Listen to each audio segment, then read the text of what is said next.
All right, guys, bear with me just a second. We're live now. We got the orientation right. We're gonna bring y'all a great. I'm ready. All right, brother. So I'm here with a very knowledgeable brother. He's been living overseas in Africa for several years. Compared to him, I'm still kind of a novice when it comes to Africa. I've been on the continent for only 1 year, but I've been moving around to many different countries, and he's been just kind of posted up and figuring things out on the ground on a daily basis in one African country. Do you want to tell them what country that is? Oh, yes, sir. So I'm traveling, Tony. I'm here in Dar es Salaam, Tanzania. I did have the ad name Tanzania, Tony, but I just made it traveling, Tony. It's easier.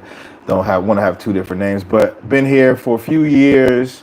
I did enter a traditionally cultured relationship and a traditional cultured marriage. I learned a lot of things that we talk about on the Western American side, but we don't understand, like traditionalism and things of that nature. We don't know what we're talking about until we get into one of these situations. Yeah, that's a good point, man. And so many people think it's passport bros or it's guys who never want to settle down, guys who are just kind of running away. That's one of the stereotypes that they try to put it. They say, black men, they just want to run away. They don't want responsibilities. They don't want to do anything.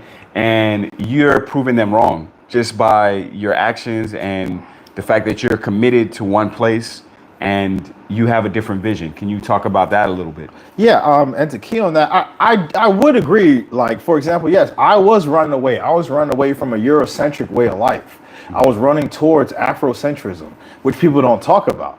No one talks about Afrocentrism, the Afrocentric way of life, or anything like that. Everyone just wants to talk about the Eurocentric way of life, Eurocentric beauty standards, and things like that. But if you want different, you got to go different, right? So if you want to go somewhere and excel as a black man or black woman, because my content is mainly for black men, but I am not anti black woman. I support my black women. I love my black women. Number one, women to me, in my opinion. So, yeah. So I did run away from the plantation. Yes, I seen my chance to escape. I hit my kunta. They didn't catch me. They didn't catch me. You know what I'm saying? Kunta in my blood. You know what I mean? But yeah, I don't know what you're talking about. Tell us how you first came to Africa, because you were living in a bunch of different countries before Africa. You didn't just like wake up one day in America and say, I'm going to Africa. So can you give them that backstory, as long or as short as you want to make it? Okay. So I made my way to Africa from South America. I'll try to condense it a little bit so we don't keep going forever. But so South America, I realized, was just another plantation, and then that's when I started piecing it together. You can't leave one slave master's plantation and go to another and think you're going to excel. Doesn't make sense, right? Black people are still in the same position. So after realizing that I'm just another former slave in South America, just like North America, it's the Americas, I decided to go to greener pastures, which I thought was Africa. Since it's the motherland, I figured it would be the most accepting of people of color, right? Is that proper That assessment? makes sense. Yeah, Makes sense, that's right? logical. Logical, right? Try to make a logical decision. So made my way to South Africa, started in Johannesburg. Now, Johannesburg was very Western. I was very Talk about shocked. it. Talk about it. The colorism aspects, so where the color of your skin deems your value or worth in a country. To me, I think that's pretty shitty. So I was actually really let down by entering South Africa. Now, this contradicts what a lot of content creators talk about, because they're talking about from a vacation perspective. So his title, Passport Bros or Expats, I really felt that it resonated with me, because a lot of times we get a vacationer perspective on places. Now, a vacationer perspective is going to be totally different from living in a place. When you live in a place, you get the real, you get treated like how someone who's black lives there, right? Exactly, on a day-to-day. On a day-to-day basis. Yeah. So South Africa, once I entered there, got around, people were very standoffish, can't really approach people like that. Once they figure you're American, they do open up more. They're more like, okay, cool, you're not with some bullshit, you're a foreigner, okay, cool. So I didn't like that there's tension amongst our people. Sure. You know what I'm saying? Can you let them know what city in South Africa you were in so they know exactly where you're talking about? Johannesburg. Johannesburg. I also didn't like how dark-skinned people that look like me were living in squalor compared to in Sandton where the lighter people were living, you know, or people of other ethnicities, right? Okay. You've been to Johannesburg as well. Yeah, I have. Yep. What was your take? What did you see when you did? Did you see the So, same thing I seen? so I stayed primarily in Rosebank when I was in Johannesburg. I didn't spend that much time in Sandton. I went over there to the mall, you know, to see the the Nelson Mandela statue and all that kind of stuff. My interpretation might be a little bit different than yours. Okay. You went. I went around, I think it was the spring, like March, April timeframe. You were there when? December. December, okay. I went this year. You went several years back, is that correct? 2021, yeah. 2021, okay, so just a couple years back. Yeah. Okay, so yeah, I had a slightly different experience. Now, for me, the culture shock that I had was like a slap in the face, was when I went to Cape Town. So he started off in South Africa in Joburg, right? So I kind of had the blow softened because I'd already went to Cape Town. Now, Cape Town to me, I'm gonna tell you guys, when I got to Cape Town, I had already been to, I think, 12 African countries. So I already knew what Africa was, at least in my mind, what I thought Africa was. And then I get to Cape Town and it was bewildering. For someone like me who hasn't lived in America in so many years, it really hit me. Now, if you're coming directly from Atlanta, if you're coming directly from New York on a flight direct, then you're gonna feel like you're at home and it's not gonna be such an extreme. But I'm coming from being in a lot of quote unquote real African countries, traditional ones where it's 99% black or very close thereabouts, and everybody you see on the street looks like you. To go to Cape Town and in certain areas, certain upscale restaurants, you are the minority again, like you're back in San Francisco or you're back in wherever in the States. So I didn't like that feeling. Now in the States, you put up with that feeling because that's where you grew up, that's where the money is, et cetera, et cetera. But to go somewhere that's considered the motherland, it's part of Africa, and not have that feeling was a little bit too much for me. So I was originally gonna stay longer and I switched it up and was like, nah, I'm not gonna spend so much time in Cape Town. So by the time I got to Joburg, I was like, all right, it's better than Cape Town. You know what I'm saying? So I didn't have that same like culture shock when I got to Joburg, you feel me? So I think maybe that's where our experiences were a little bit different. Okay. Yeah. It was extreme culture shock for me when I got there. I was like, whoa. But I did research Cape Town, and Cape Town is like, the lines in the sand are clearly drawn in Cape Town between the whites, the coloreds, the black. It's very clear. And I was like, wow, I didn't like that either. So I just got out the country. I was supposed to be there 2 months. I did 12 days. I was trying to leave sooner. I couldn't leave any sooner. So I had to deal with the cards I were dealt. GMT Travels was good. I see you in the building. Just as a disclaimer too, guys, when we're saying this, these are just our interpretations. This was our perspective when we got there. We're not saying don't go to South Africa. That's not, well, I'm not saying it anyway. I'm saying it's not going to be for everybody. It's going to be, like I said, if you're coming directly from the States and you go to South Africa, you're going to be like, what are these brothers talking about? Right. You know what I'm saying? Right. This is perfect. It's not as, like there's more black people than I'm used to seeing in Houston or wherever else, you know what I'm saying, that you're coming from. So in that sense, it's going to be an upgrade if you're looking to be around more black people. And as far as prices, it's going to be an upgrade. As far as, you know, less of the agenda, is going to be an upgrade compared to the States. But there's levels to everything in life. So it depends where you're coming from, whether or not it's going to be a smooth transition to you versus something that you're like, nah, this is not what I signed up for. So it's important to keep that in mind. No, I agree. And I'm not saying don't go there either. I think people should see this stuff for themselves because they automatically say, oh, it may be just this guy or just that guy. But honestly, after a while of being in places, it's not just the person. It could be the place. You know what I'm saying? Everywhere is different. It's not the same. Coming here to Tanzania, I didn't think I was going to like it. I only came, I booked my hotel for 2 days because the infrastructure looked terrible. I used to equate infrastructure with what I would like. And that's not the same because infrastructure doesn't determine safety. It doesn't determine the friendliness of the people. It's just infrastructure. That's all it is. So, brother, can you tell me where you went to after Joburg? Because you already established, brother, got to South Africa, Right. got to Joburg, and was like, nah, this ain't it. So, what's the next move? You got the whole continent. Where did you go after Joburg? I think they want to know that. So after extreme deliberation and a lot of complaining, with actually GMT Travels, I was in his group when I touched down to Africa. I was referred to Tanzania, and that's where I came to Dar es Salaam, Tanzania. And ever since then, it's been history. I've been to other countries since then. I've been to Kampala, Uganda, Entebbe, Uganda.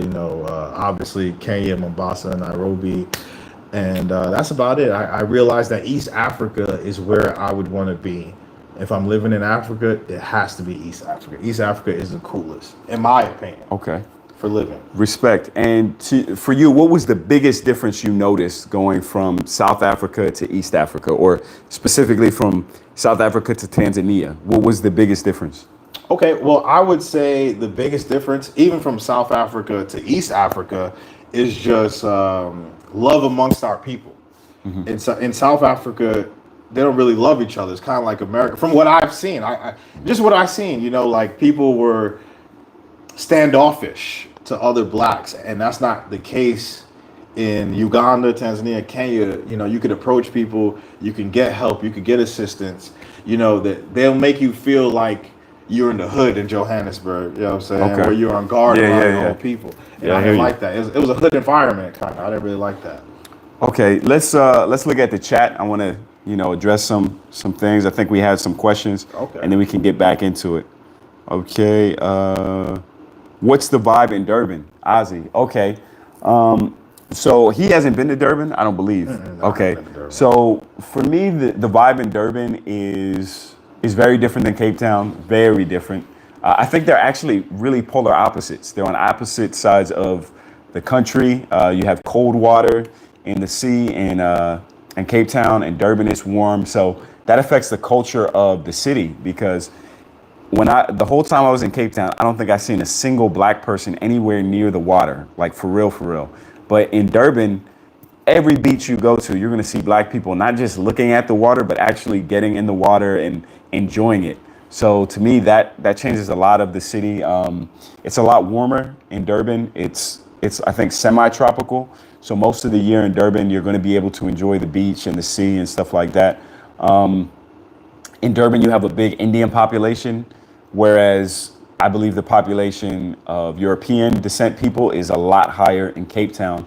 So I think that kind of molds the local culture and things. But overall, I would say Cape Town feels way more like America than anywhere else. I think it's kind of like a California feel. And then I would say Durban is something like a Florida type feel.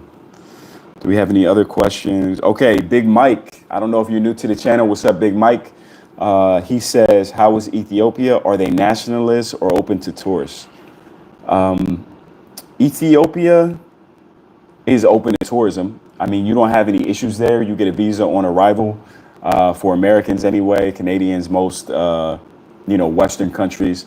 They're going to warmly receive you. Now, they are very much a culture apart in Africa. So they're used to doing things their way, not in a chauvinistic way, like do it our way or the highway. It's just like their culture is, it's impossible to escape. It's all around you. They have a different alphabet. They don't even use the same alphabet that we do in Western countries. So it's going to be a culture shock, no matter where you're coming from. As far as Ethiopia, I think they're open to tourists overall. Now, the language may be an issue. English isn't always everyone's, strongest language there. They have their own language, Amharic. But if you're in the capital city, you stay to most of the central areas, you're going to be fine, in my experience.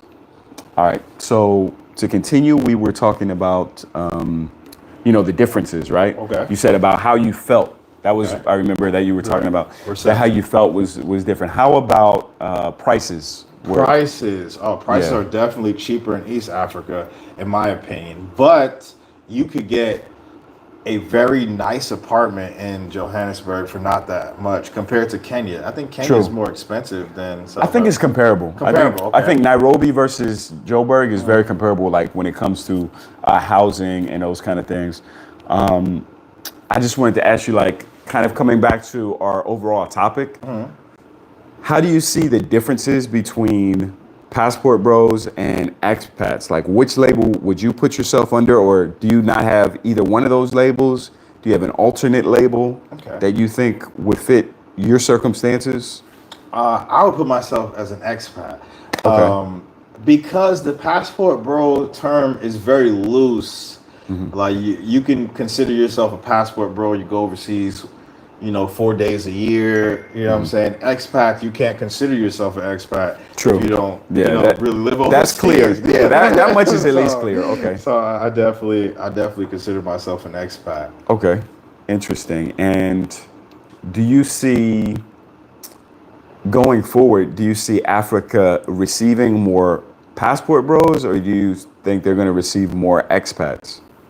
I think more expats because passport bros are kind of in an echo chamber, right? Okay. It's all Latin America, Afro Latina. It's just circling around over and over the same talking points. It's like the equivalent of what they say, of not what they say, of what American women do. You know what I'm saying? Like you're zesty, it's the equivalent. You know what I'm saying? Yeah. So Okay.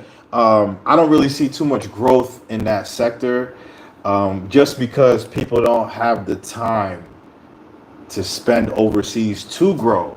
You know what I'm saying? Like our conclusions we made from being overseas for extended periods of time. Yeah. It was not from short periods of time, right? Do you think you would be able to have the same conclusions if you didn't have as much time as you have? No, you need that experience. That's true. experience. That is very true.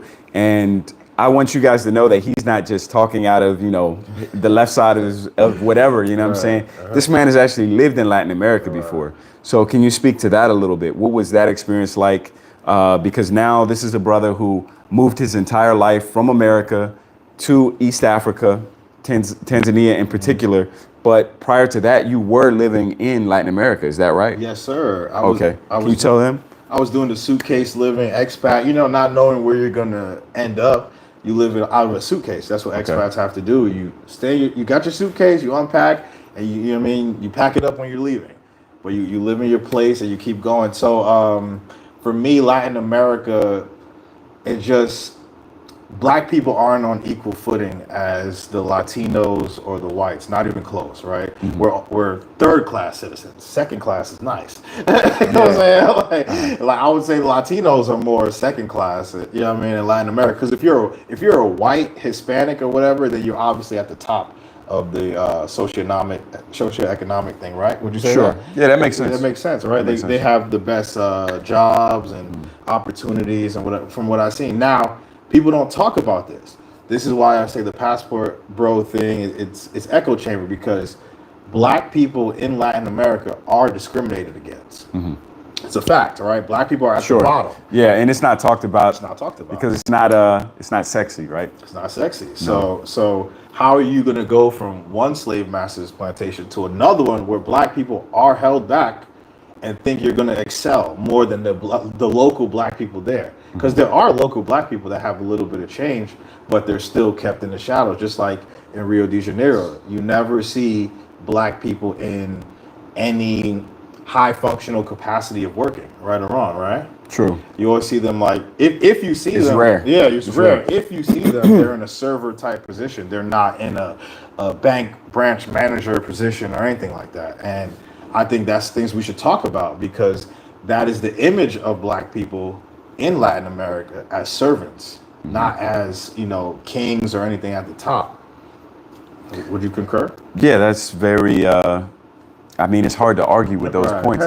So, which countries in Latin America were you spending the most time in? Because I think they'll want to know that as well. Because I don't really count Dominican Republic as Latin America. Okay, we leave DR off of it. But which other spots? So I would say Brazil. I spent the most time in Latin America. I spent my most time in Brazil. How about Colombia? Did you spend any time there? Yeah, I spent a couple months in Colombia. But I've been going to Colombia since 2015, but as a vacationer. Going there as an expat was totally different. I really got the feeling of that colorism, like white is right. Okay. You know what I'm saying? I So was you're like, saying like the veil got lifted, you know, you got to lifted. see the real, not just leave your money, goodbye, come back in 3 months kind of thing. Yeah, because once you exit like the clubs and you're like, okay, I want to start going to the mall, start dealing with regular girls and things of that nature, then it becomes a different animal. So you get all these people that say, oh, you could get a traditional wife in Colombia, this, that, and the third. Who has one? You know what I'm saying? People talk about results they go. don't have. And people can't equate to that as bullshit. Like, oh, okay, this guy's saying you could do this, this, and this. Where's his results?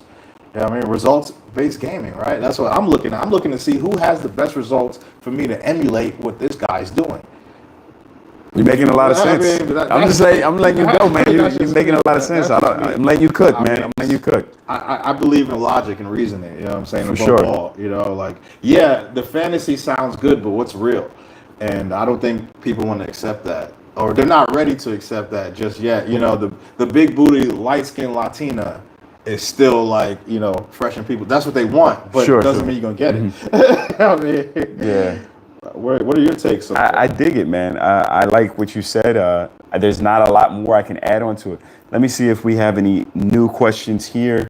Okay, Fire Collabo, appreciate it. Let's see. How big is the Chinese influence in Africa? All right. Ooh, okay. Do you want to speak to that? Yeah, I would say in especially East Africa, I would say it's monumental. They have a huge influence. Like you'll see China, Tanzania security or industry complexes, whatever. China has their hands. Even if you guys look at some of my old videos when I was getting my traditional marriage, going through my traditional marriage process and going to the village, there was Chinese people in the hotels that don't even speak Swahili. They're mining for gold. They're extracting the resources, but they're giving Africa the carrot. And Europe and America is giving Africa the stick. Mm-hmm. So the carrot's always going to beat the stick. So Chinese are more favored than Westerners from what I've seen. I don't know about. That makes sense. Yeah. That makes sense based on what I heard. Since I'm constantly moving, I'm not so deep into the politics or the machinations, everything in the background behind any particular country because I'm just moving too quickly. But based on what I heard overall, everything he said is true, as far as where the Chinese are. Their presence is definitely felt in Ethiopia, in Addis Ababa. I'm trying to think where else where I was like, man, they're really out here, Chinese. He said here, Tanzania for sure. Kampala. Kampala, yeah. You have a lot of Indian influence out there as well. Trying to think any other standouts. Yeah, it's inevitable. There is definitely a strong Chinese influence here on the continent. I think anywhere you go. I don't think there's any place that's like they left unturned that the U.S. didn't get to. Like I think one funny example is Djibouti because everyone is in Djibouti. You got French military bases there, American military bases, Chinese military bases, I believe British military bases. So everybody said, give me a piece of Djibouti, right? And it's a small country, so what are they going to say? You know what I'm saying? I don't want to get too deep into politics, but you know what I'm saying. This is like one example of kind of the future and how things could go. But, everybody wants their piece is what I'm trying to say. France wants part of Africa, UK, all the old colonial masters want their piece. And then China like, hey, man, I'm out here too. Let's work. So, yeah, that's the answer to that. Any questions you have for me? So people refer to the video that was trending about the Chinese person beating the African that was employed him. Did you hear about that? I didn't see that one. There's been so many crazy stories of stuff like, blacks aren't allowed to go to this restaurant in Nigeria or in Nairobi or Uganda that I can't even keep track of it. But what happened in this one you're talking about? I didn't really see it, but I was told and people were talking about it and like saying like it's a point to where you might not want to go to Africa because you'll be, I guess, beat like. Oh, okay. You know what I'm saying? They're trying to use it like that, but it's not true. I mean, the Chinese people won't even talk to you. Yeah, you know what? It's funny you mentioned that because now you reminded me of something. Mm-hmm. I remember this was my second trip to Africa. This was in 2018, I was in Kampala, and I was in Acacia Mall. Everybody who's been to Kampala knows Acacia Mall. And I was in the food court, and I was sitting down to eat some food. I was alone, and it was a Chinese guy alone. And he sat next to me some kind of way. I definitely wasn't looking to sit with anybody, but you know, he's a human being, right? He wanted to talk, I'll talk to him, right? And he was like, oh, you know, you're Black American. And, you know, that kind of let his guard down. He could talk about how he really felt. And I was just like, wow, like he was keeping it 100 with me. You know, maybe I was lighter skinned then. I don't know. Maybe I didn't have this nice African tan. I've been on the continent for a year now. So maybe I was a little lighter, and he was like, all right, dude might be half white. I could kind of like tell him some secrets.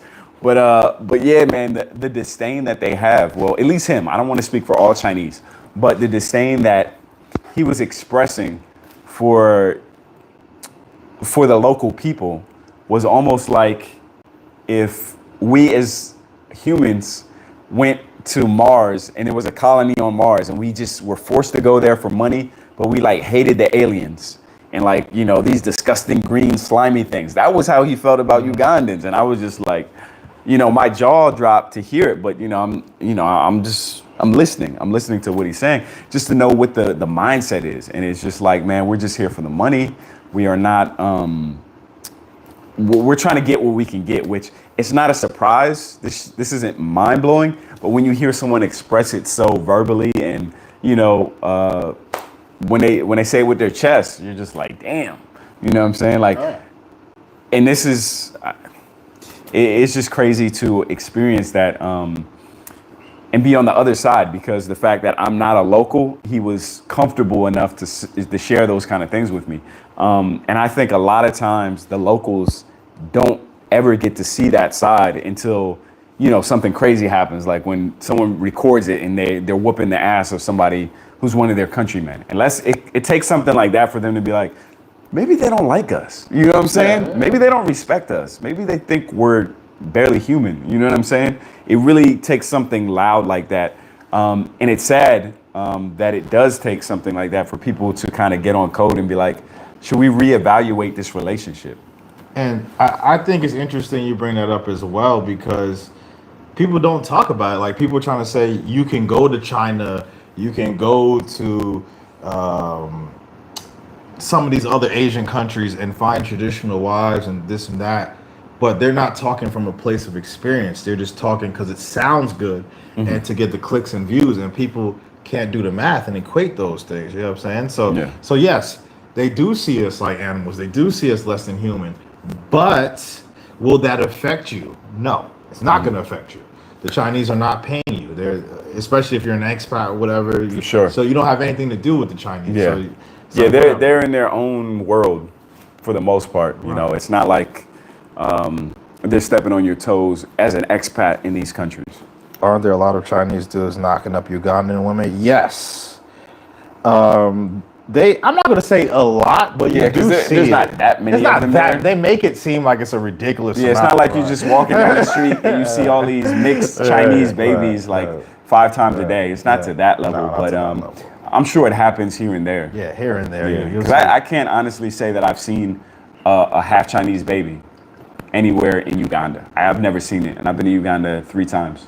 I met some adults here in Tanzania that were part Chinese and stuff like that, but they're adults my age or older. So, I mean, it's been going on for a while. It's nothing new. It's nothing new. It's been happening for a long time. It's just now the spotlight has started to make its way to Africa. So now people are learning more. They're paying attention to more of content coming out of Africa. But most people have zero interest in Africa. Like myself, I had zero interest in Africa before I made it here. I thought I was going to be a South America, Latin American hero, but it doesn't happen that way. I mean, for sure. I mean, same thing here. If you would have talked to me 10 years ago and was like, you're going to be traveling in Africa for a year, I would have called you crazy. That was not on the agenda at that time. But, you know, life is like that. You know, things change. And we're not, well, I'm not anyway. I'm not saying that Africa is going to be right for everybody. It's not necessarily going to be right for everybody. But just to bring it back to the topic, there is a difference between doing the expat thing versus, you know, just doing the short trips. I'm going to do 2 weeks. And I understand everybody is not able to stay in places for a long time. But you're never going to get the real on a country unless you have that insight, unless you have that experience. And if you don't have that experience, you should reach out to people who do have that experience. So if you're coming out to Tanzania, this is the man, you know, when it comes to consoling, because he's not just talking it, he's walking it. Right. This is a man who's got a family out here, you know what I'm saying? So if somebody tells you, nah, you know, they hate Black Americans or some other nonsense, this dude is living proof that that's cap, you know what I'm saying? Right. And I say that not only with Tanzania, for any country. You know, myself, I've lived in Argentina before. So if you're going out to Argentina and you read online, they hate us, they're racist, I'm going to get spit out in the airport. That's not the full story. You know, talk to somebody who's actually walked it, who's been there. I can give you the real and tailor to your specific situation. And not only there, I could do the same with Europe. I've lived there for many years. So I'm just trying to give you the idea that you can't just go off of somebody's vacation. That's pretty much to sum up everything. You know what I'm saying? A vacation is one thing. People can be wonderful for you on vacation. But when it comes to dealing with government, dealing with visas, dealing with the women beyond, you know, touch and go, it's a whole different experience. Right, I agree. And then also it's I would say the character of the dude too, because like there are people that, you know, would go to, I don't know, maybe Angola or Ghana and get in a relationship or whatever, but the guy could be more in a beta role and the woman could be more in a dominant role. Sure. Or she could be running the show. So it looks one way from the outside. Way, that's another thing. That's another thing. So yeah, you see the pictures and be like, oh, you know, he's running things, and nah, it's not really like that on the ground. Even in the videos, you can tell like he may look to her for answers for questions, and they not like cultural questions, but like normal man versus woman stuff. You know, that dynamic things, and you could tell like she wears the pants and he's, you know, I don't want to use the word, but beneath. Yeah, exactly. So other dynamics but people also don't talk about, like I was saying before, about sexuality and things of that nature. And I was going to do a live about it because if you're going to build a family, but you don't want your kids to be indoctrinated into the certain things, certain things, certain things, alternate practices, and stuff. Right? Yeah, looking for the words, right? Yeah. Yep. And so you might want to avoid certain places. It may be horrible for your kid's senses. You know what I'm saying? Me with a son, I don't want my son to see a man in a dress. That's not something I want imprinted on his young mind. You know what I'm saying? So, yeah, I think not everybody, but for the guys who are looking for traditional women, it doesn't really make sense to look for traditional women in a non-traditional culture.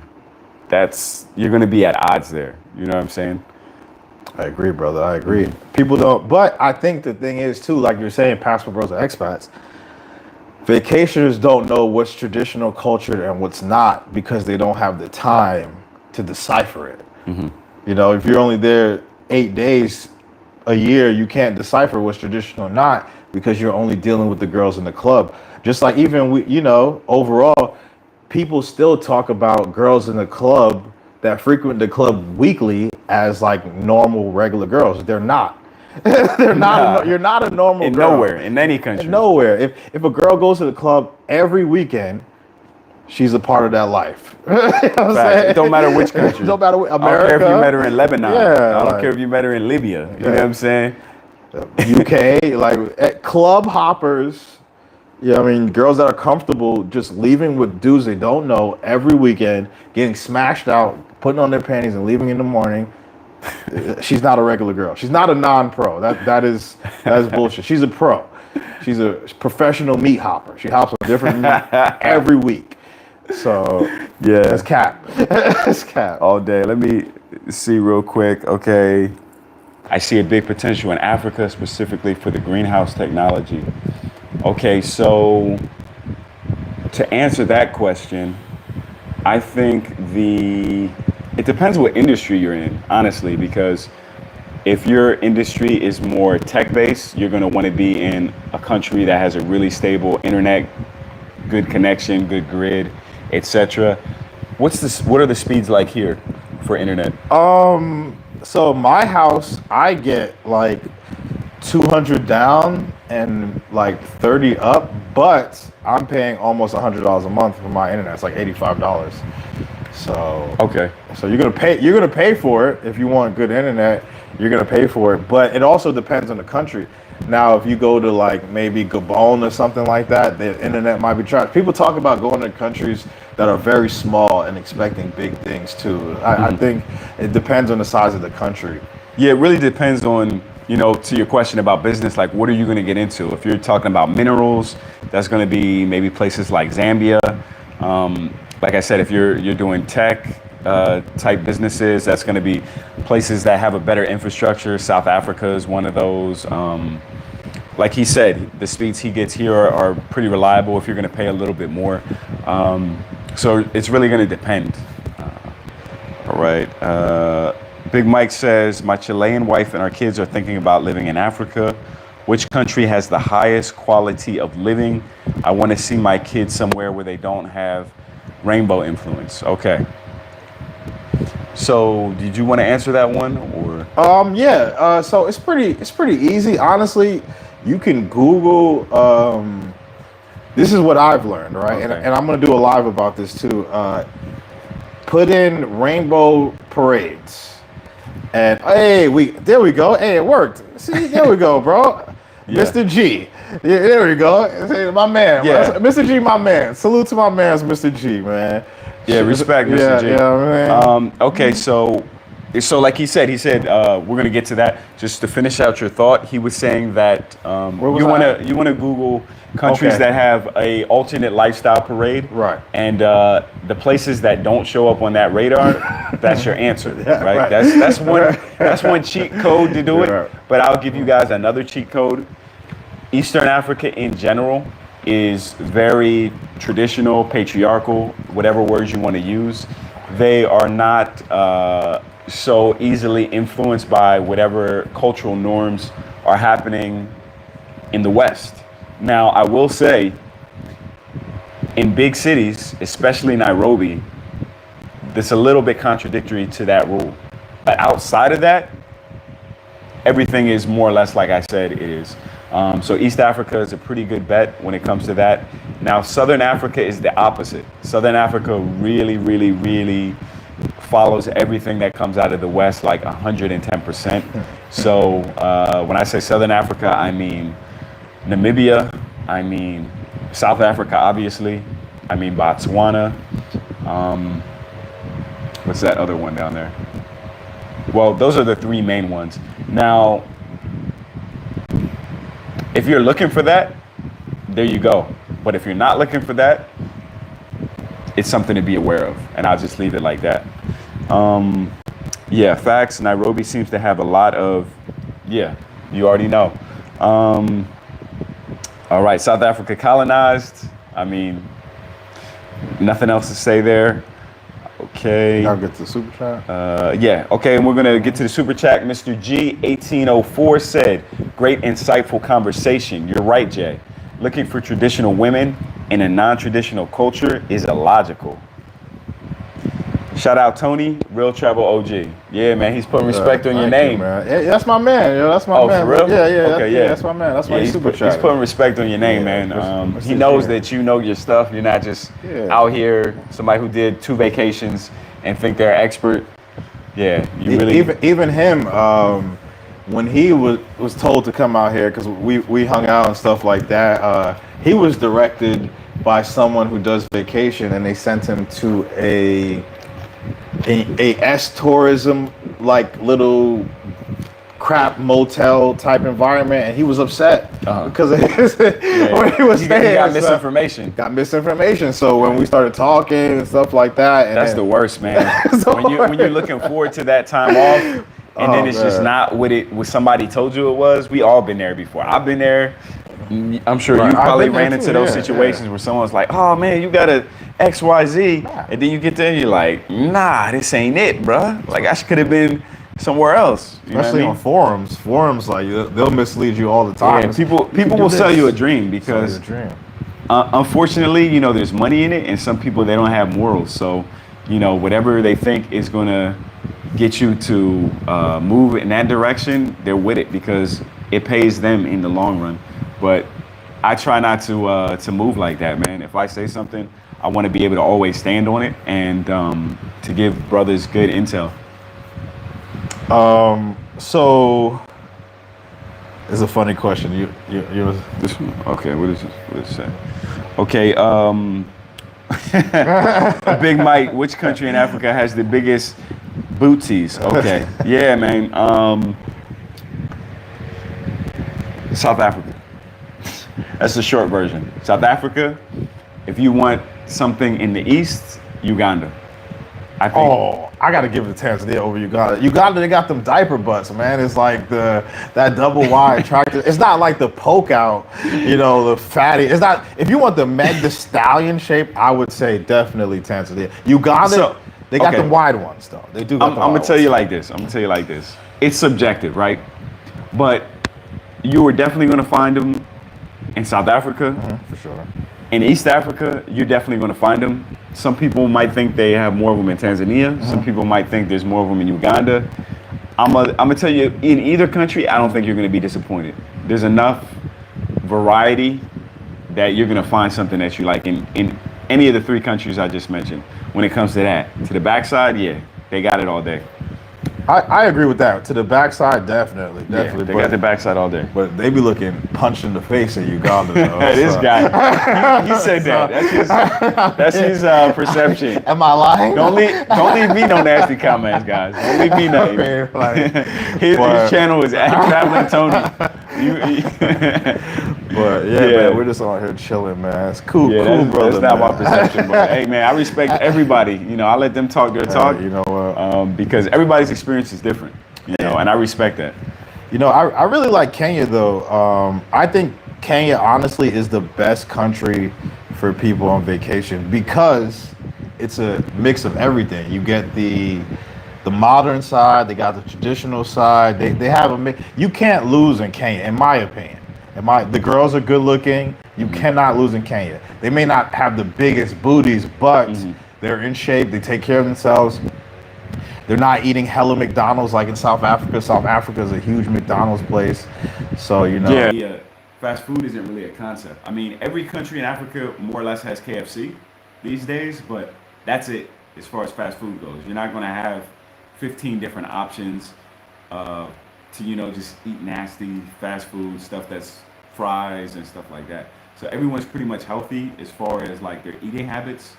People are eating organic food. They're eating a lot of, fruits, veggies. They're cooking at home. And it really makes a difference the way that their bodies process things, the way they age, et cetera, et cetera.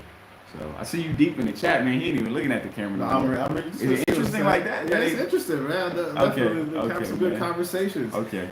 All right. So what's the next question then? Since you all up in the chat, man. And you know what? I want to say salute to my brother Jesse as well. Okay. Because these are all people I know. Oh, these your homies. Yeah. Okay, that's what's up. They all came through. All people Love to see it, man. Love to see the support. Can you guys hear me okay? Because y'all were saying the sound sucks. Jesse's actually in Ghana. Is the sound still bad? No, they said it's good. They said it's better. We hear you. Okay. They didn't say anything. Yeah, salute Jesse, man. I bet. Let's see. What's the next? Yeah, volume's a little lower. We're not using the mics now because y'all said it was too much static. So we're trying to. You might have to talk a little louder. Ooh, we got 20 people in here. We're trying to try it and see if the static is still there without the mics. The mics might need to be charged. That might be the thing. They might be like running low. If you guys just enter, do me a favor, double tap the screen so he could get a like if it's the horizontal one, or just hit the like button. Yeah. But yeah, they're talking about West Africa. What are your experience with West Africa? All right. What was the last question? Okay.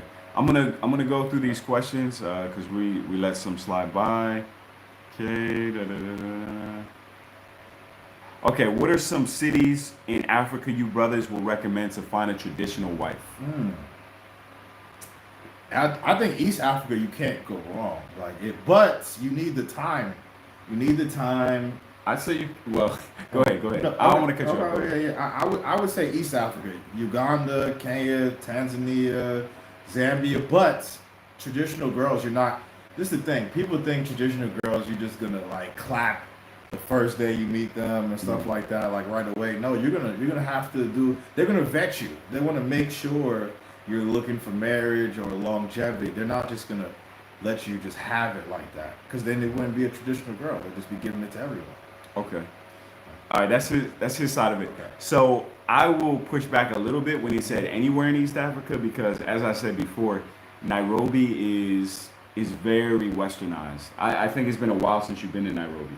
So I just be trying not to give Nairobi that work because I already talked negatively. Yeah, about and some I- other places. That's why. and I'm not hating on Nairobi, you know what I'm saying? Nairobi is cool, you know, for a lot of things, but for a traditional wife, I don't think Nairobi is cool. Now, before y'all come and attack me, right? I said Nairobi. I did not say Kenya. Yes. I said Nairobi. Yes. So you can definitely find you a nice Kenyan woman if that's your type and that's what you're trying to wife. But I would not look for her in Nairobi. That's just me. You do what you want to do. I would not look for her in a city that big, in a city that westernized. Yes, I agree. Even the guys, the Kenyan guys in Nairobi would tell you it's not the place. Exactly. to find a That wife. part. That part. It ain't just me. I'm So it's talking not off just, of it's not just you. what the like, local men yeah, will the tell you, local men, because yeah. one thing Tony always says, which is very important that we forget a lot of times when we travel, is you got to talk to the local men. A lot of times guys will go to countries, whether that's Africa, Latin America, etc., and they will only spend their time around expat guys or local women, but they never think about what's the other side of the coin, because any country in the world you go to, the local women are going to, a certain subsection is going to say, oh, the local men ain't shit, right? Right. A certain subsection. You go to America, they're going to say, oh, American dudes ain't whatever. You know, you go to UK, they're going to complain about the UK guys, etc. But see the other side of it. Actually talk to the men and see, well, why are they saying this, etc., and it will give you another perspective. I remember this is many, many moons ago. I was Googling for whatever reason about Kenya, and there was an article, this was written by a Kenyan man saying, go to Uganda for your wife. So, like I said, the local men see these women that you see on vacation, they see these women 24/7, 365. They know the real. So always go to the local men before you sign off on the women of a country. That's my 2 cents. You know, you can take it or leave it. I would say that's our 2 cents. Yeah.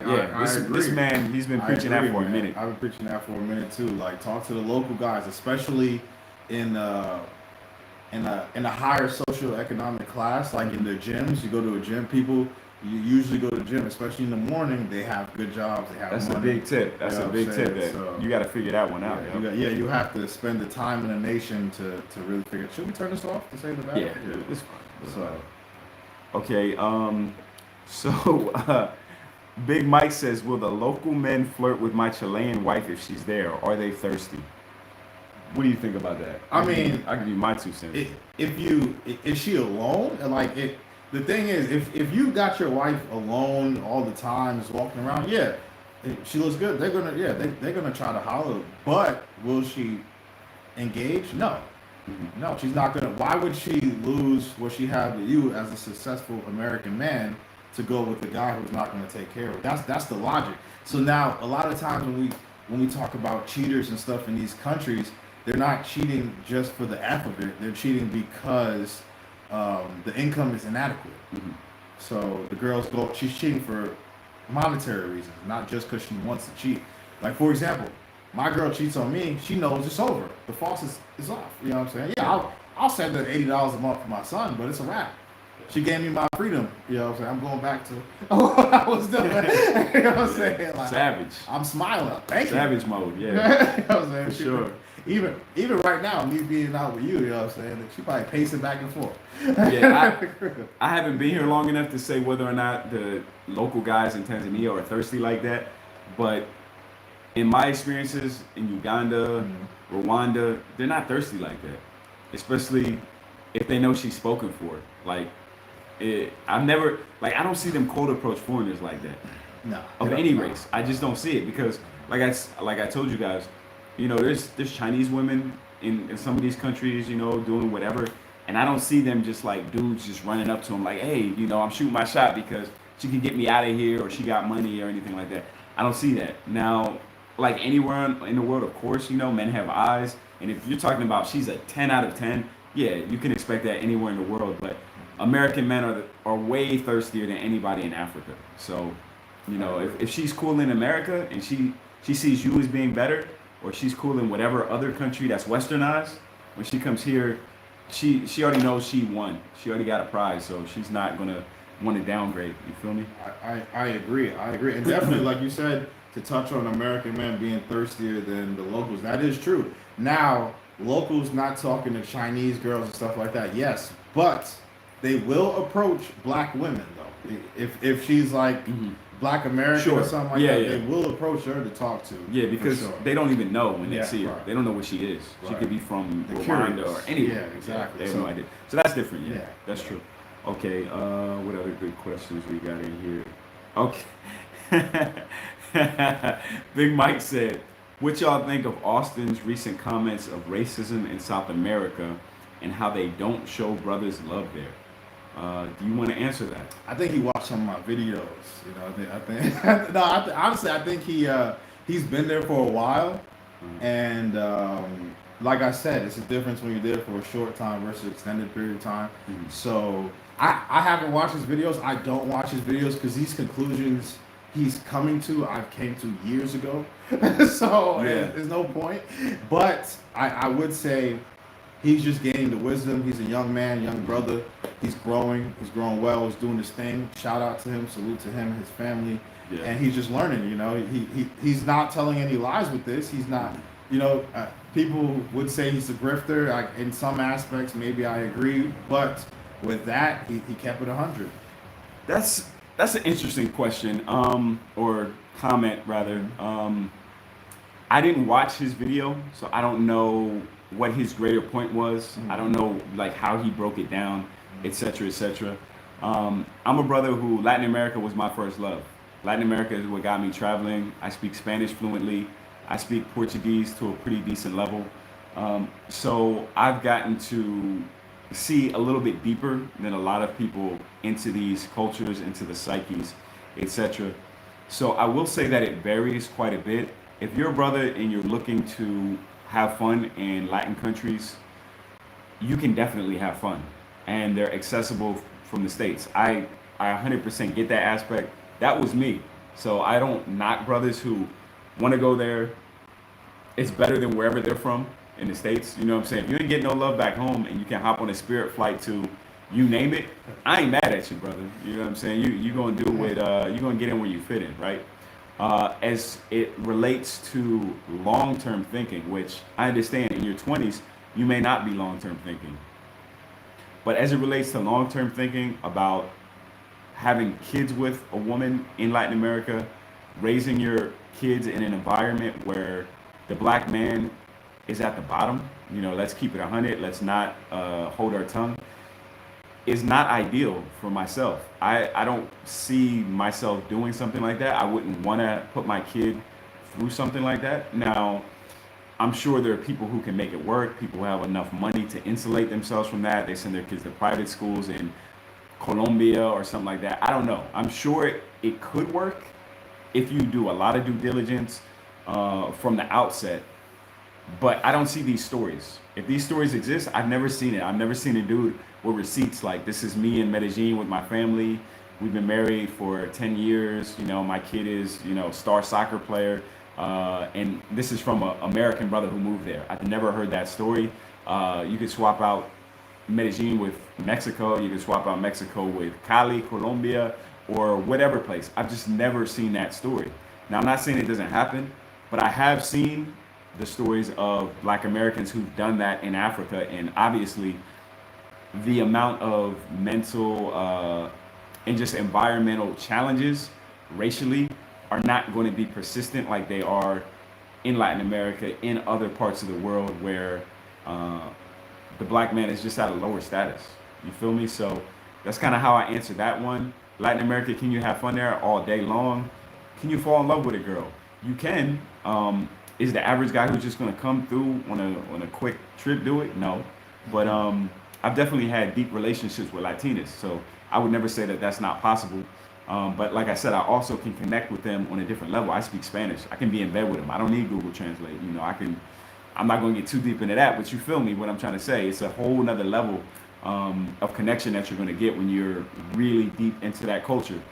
If you're not going to do that, then nah. I think you're not really going to get anything except a superficial type of relationship with a Latina, and probably the same thing with an Asian chick. You know, to keep it 100 with you.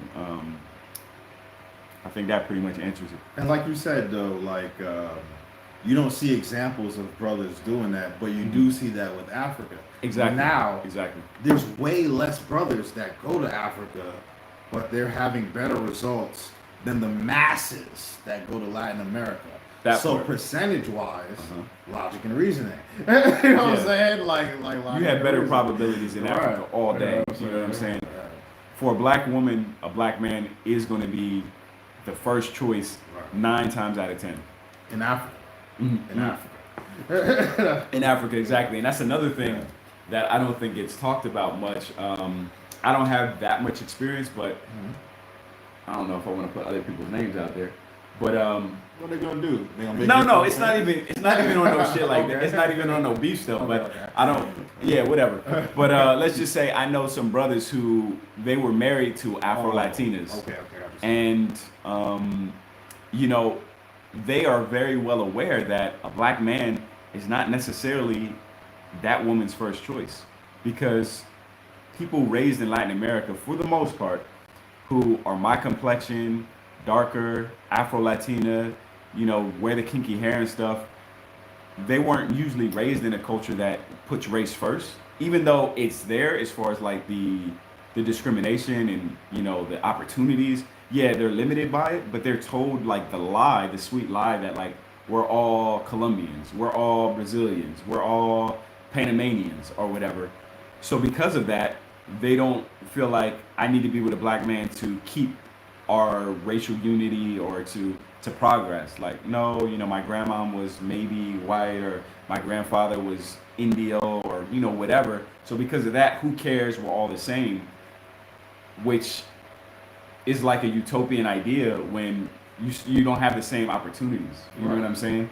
So because of that, no, I don't think that a black man is going to be the first choice of most Afro-Latinas.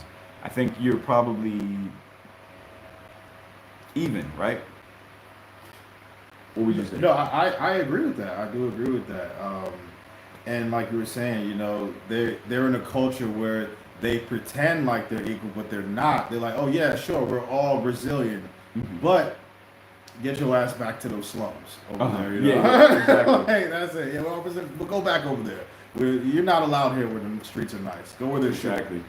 And people don't want to talk about that, but it's okay. It's all things that will be revealed eventually.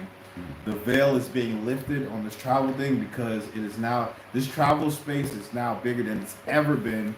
So you got more people going to different places for longer periods of time. I get people that message me. I'm sorry I don't get back to you guys sometimes because I got my personal life, my personal friends I talk to. Salute Mr. G, salute Jesse, salute all the homies in the chat. Okay, interesting. Okay. We're not set up for it right now. I'm just reading your comment, Astronomics. Let me know when y'all drop the link. I've been with an Afro-Latina for 10 years and now married an Ethiopian, so he's not married with the Afro-Latina anymore. Okay. And I believe I can add value. We would love to have your perspective. I don't think we're set up for it in this live, but we could do that in a future video. It could just be me and you, Astronomics, because, you know, I think you and I would have a lot of commonality because I don't know if you're fluent in Spanish, if you're fluent in Portuguese or something, but yeah, if you were married to one for 10 years, you have a deeper knowledge, and I think we could have a very interesting conversation about what that's like with Latina versus some other ethnic groups. So that was a good comment. Big Mike says, when I was in Chile, the Afro-Chileans were with white Chileans. Exactly. Right.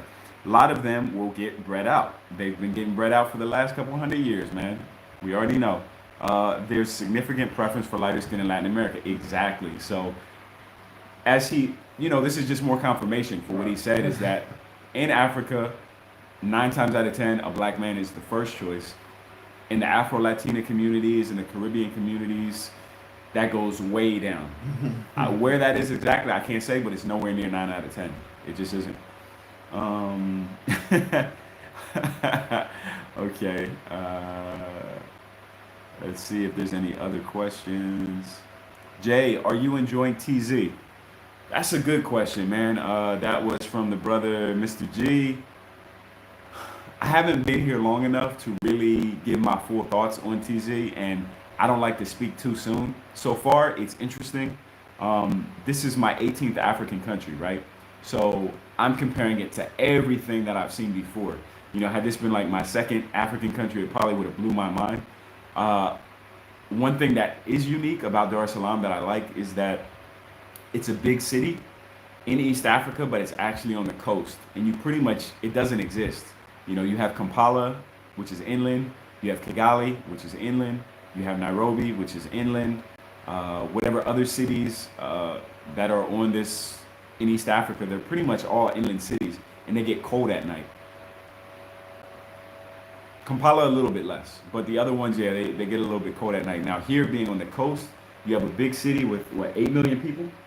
Yeah, 8 million people. Yeah, It's 8 top million 50. people, 8 million people, something like that, and we're on the coast. You know, that is very rare in Africa. So, at least in East Africa, not West. So because of that, I think it's unique, and I'm getting used to having that vibe in a big city, which is really cool. I like that part about TZ so far. All right, any other good questions here? Anything you see that I missed? Austin is a beta male. That's not a question. No, I just want to say it, you know. Nah, I don't want to read out nobody's. Okay. I'm just looking for questions. So, well, here's a statement that is kind of Coach Andre has been married and living in Colombia for some years now. Now, Okay. I don't really watch his channel. I don't know who that is. I think it's like Love Crossing Borders or whatever. Okay. I haven't seen it. So Okay. I don't really watch his channel, but I can say, from what I've seen, he show her Colombian family and him together? Are they as a family? Like the person who sees this, I'm sure you've seen me with my Tanzanian family. Mhm. You know, like all of them, Yeah. kids, everything. Is that the same dynamic? You know what I'm saying? And Even- I'm also curious if he has children. does he have children? Because like I was saying, a lot of the things that would dissuade myself personally from marrying a Latina, any type of Latina, and living there is raising my kid in that environment. I think, like I said, I'm not saying it's impossible that you can't marry an Afro-Latina or whatever Latina and have a good relationship and live there. But when you have kids there, when you're dealing with all the things that come with that in that environment, for a kid who's probably going to have more of a black phenotype, that's more of what I'm thinking of, the long-term things. How are you going to be able to network in that society? Where here, if you were to network, right, you're going to be dealing with black men for the most part, right? Right. Yeah, exactly. Yeah, that's the majority. But another thing I wanted to say too, going back to when he was talking about Andre, he doesn't really show his life. He just talks about it from behind the desk. You know what I'm saying? And Sure. people don't do the math on that. He's not showing how he's living. Like we hear vlogging, like doing Exactly. the life. He's not giving you a deep dive. It's just very surface of what's going on. You know what I'm saying? So I can't really. I mean, and then even what he does too. Like this is a channel right here. Drizzle, soft guy era. Yeah, I mean, do women still need men in the United States? Anton. Yeah. You know what I'm saying? Like that's. I ain't worried about Yeah. that stuff, man. Let's keep it moving, man. All right. So yeah, man, I hear what you're saying. Okay, so what else? Big Mike says my girl is white Latina. The Afro Latinas didn't show me any love to me at first. Which country, Big Mike? Because Latin America is so big. I got to know which country we're talking about to kind of to center that conversation. Okay. Ozzy says, what is the least colonized country and most colonized country you've been to? Most colonized is South Africa. That's easy. The colonizers are still there and they're still running stuff, right? So that's pretty obvious. The least colonized is Ethiopia. They haven't been colonized, formally. It never happened. And so their culture is very strong, very unique in Africa. Okay, let's see what else.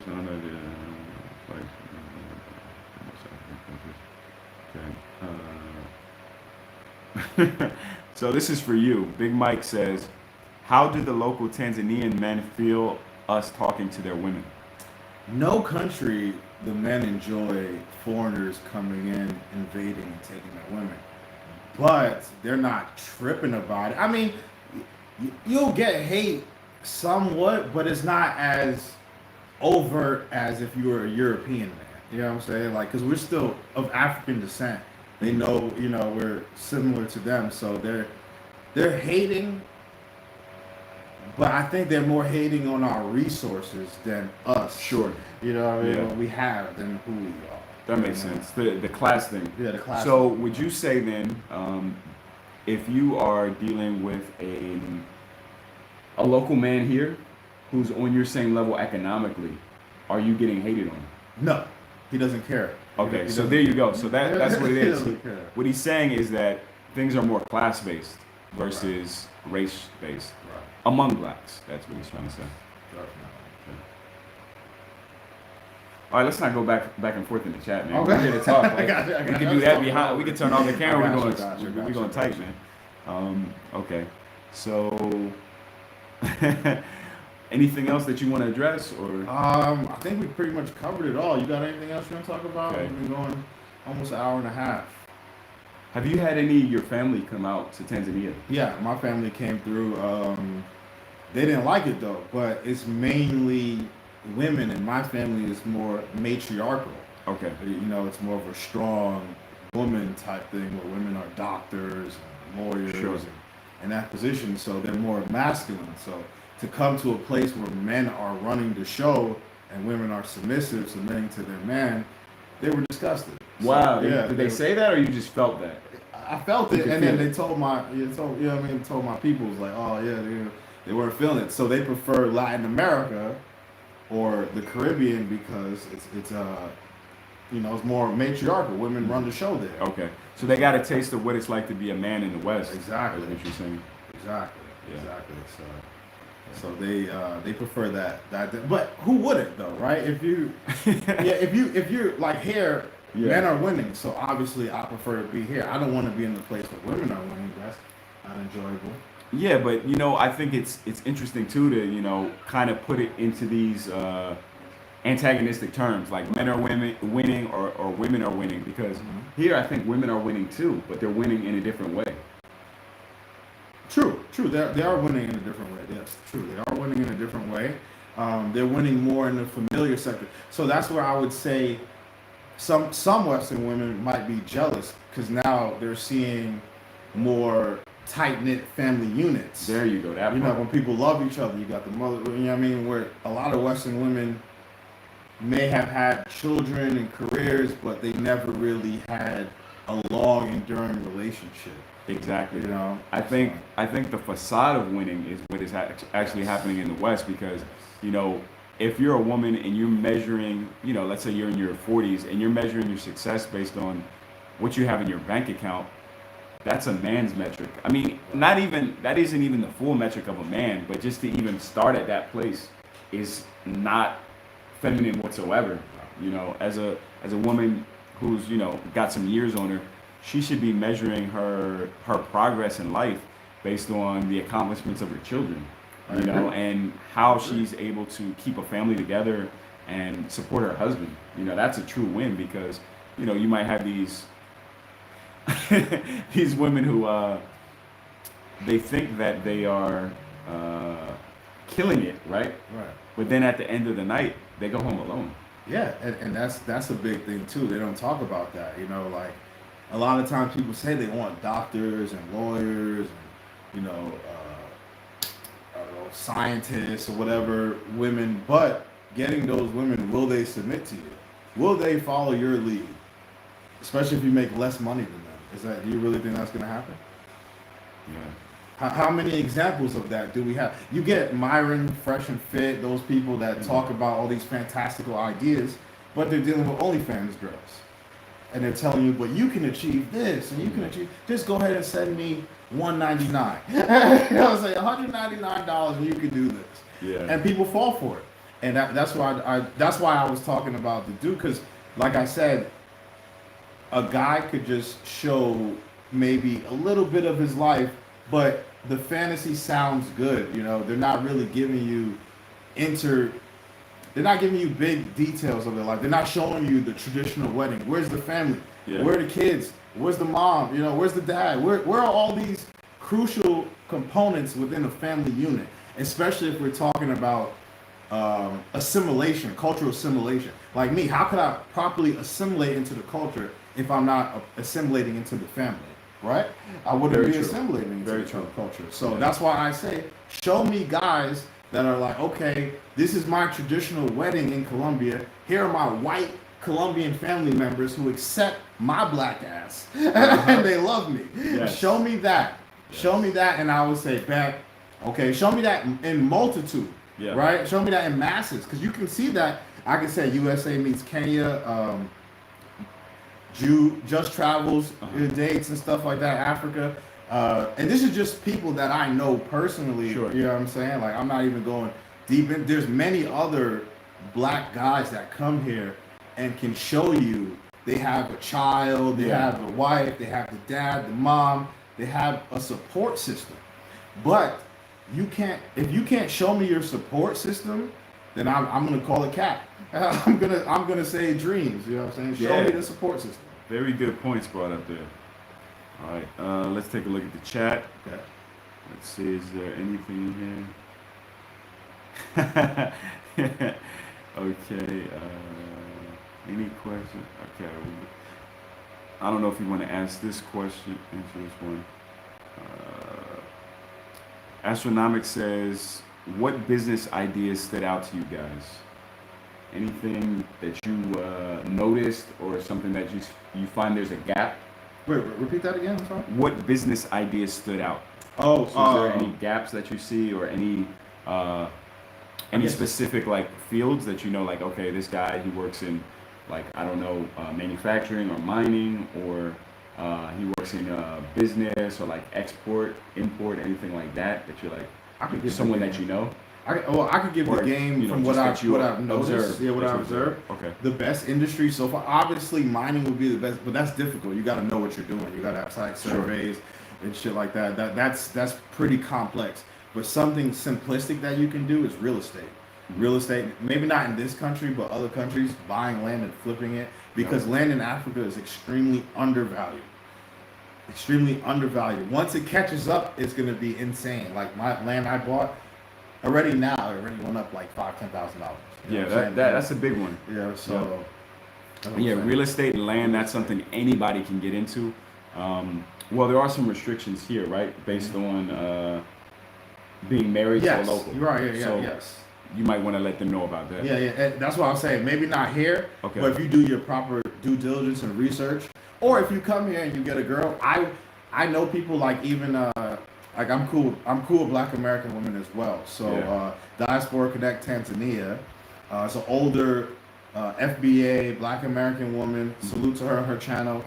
She's very cool, very friendly, very loving, very mothering. Like she actually has a business partner and is looking at buying land, but her business partner is a woman. I guess they built a level of trust to where she can, because you need a local's name on it here, Sure. right? So for me, I just happen to have a wife and a child, so it's just I can put my son's name on it. You know, it's his Sure. country, so There you go. yeah. So, but yeah, that's what I noticed. Yeah, I don't know if we got a troll or what, but where did it go?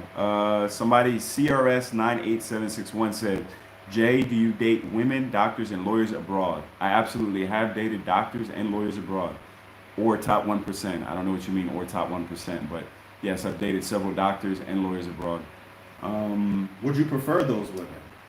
I feel like we're getting a little off topic with that. I don't want to do a personal one on me. Like, if I want to do that one, I'll just sit down and it'll just be me. I'll talk about that one. But yeah, I definitely date those women. Will you marry a FBA woman, Jay? Who do you see yourself with?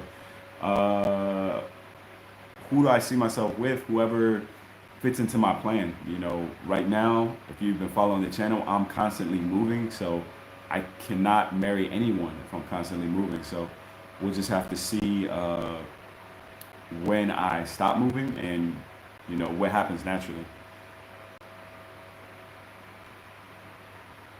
Anything else that you want to add? Should we wrap it? You got Any more questions? Are there any more like interesting questions? Let's see. I don't really see anything. No. You guys want to know anything else before we wrap it up?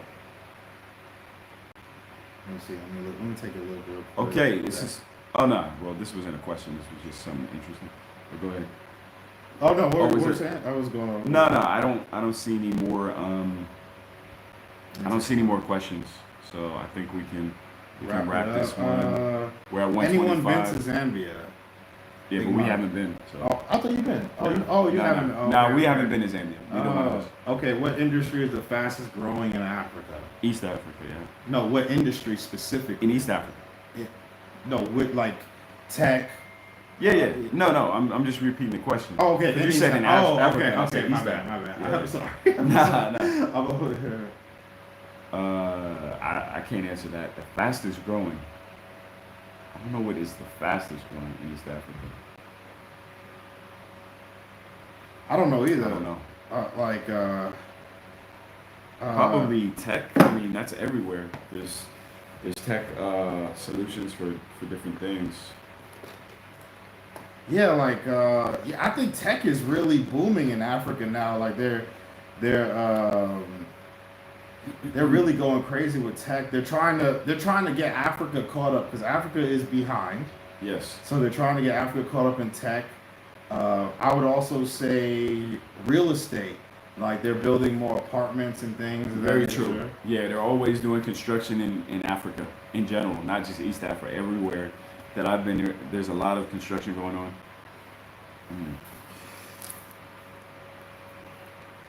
Okay, Ozzy says, why do you think West Africa gets no love? I don't think that's true. I don't think West Africa doesn't get any love. I mean, you had the year of return in Ghana. I don't know how many African Americans went there, but it had to be a lot, right? I'm sure a lot of African Americans go to West Africa. You're just not following those channels. There are plenty of them. There's a guy, what's his name? Search for Uhuru. He's based out of Nigeria, I believe, or somewhere thereabouts. Have I been to Kenya? Yeah, there's Kenya videos. I don't know why I'm talking into the phone.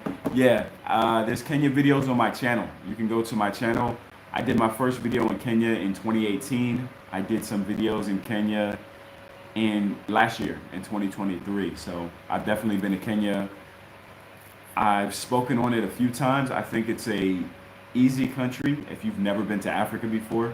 Everyone speaks English. Everything works more or less as far as transportation, credit cards, the whole infrastructure. You're not going to have a lot of surprises going into Nairobi for the first time. So I recommend it for people who've never been to Africa.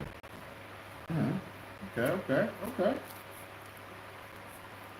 Okay, that's a good point. All right.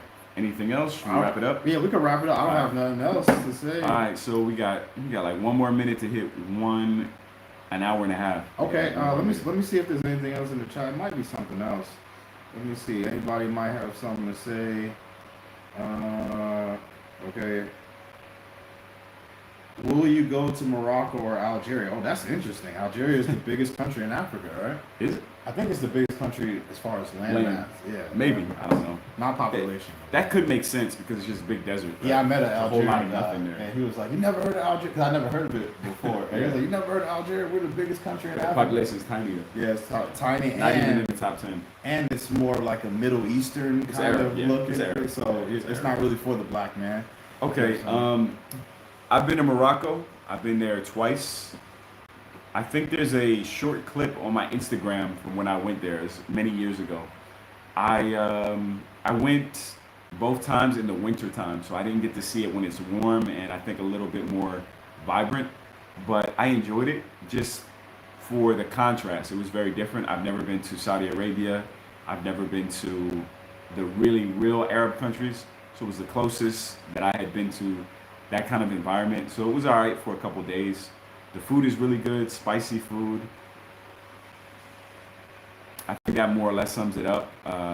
There's not that many black people there because it's an overwhelmingly Arab phenotype over there. I wasn't treated badly. I think because there are a lot of people that look like me that could be Moroccan or Muslim, at least if they're not Moroccan, that they're not really outwardly disrespectful, especially if they can tell you have some kind of money, right? So I didn't have any issues as far as that goes in Morocco. Algeria, no, I didn't go there. I don't think there's a lot to see there. If somebody else thinks differently and they can show me some receipts, then I might consider it. But I don't really have an interest in Algeria.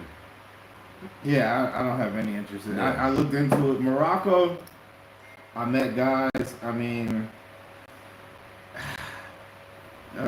met guys that told me about Morocco, and it's not what you think as far as like going there or just killing it. Yeah. Is it true? Like, What? So I wasn't there long. Oh, you wasn't there long. I wasn't there long enough Yeah, to yeah. say. Now, I've had experience with Moroccan women, but not in Morocco, outside of Morocco. So, this is the last question I'm going to take here. It says, have you ever been to Congo?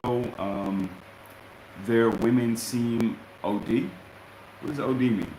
Like overdose and overdoing Oh, okay. it. Yeah, nah. I've dealt with Congolese women because in Africa, you guys may not know this, but there's a lot of inward migration in Africa. So you can be in Kenya and find a Congolese woman. You can be in Tanzania and find a Kenyan woman. You can be in South Africa and find an Ethiopian woman. They move around a lot, not just to Western countries. And to go to Congo, it's very expensive. You need to get a visa in advance. And I think it's like $350 or something like that. And you can only stay for a week or 10 days. So to me, it's not a priority. Now, if people supported this channel more and I was getting a lot of donations, a lot of Cash App or something, and people are like, look, we really want to see you make videos in Congo, then maybe I would do it. But otherwise, it's not going to happen. So thank you guys for watching this long. You guys made it here through all the audio trouble that we had in the beginning. Y'all said the audio was crazy. I'm going to listen back and see how bad it was so I can improve. Until next time, go ahead, like the video and subscribe to my man, Traveling Tony. All right. Peace. That was a good video. Hopefully.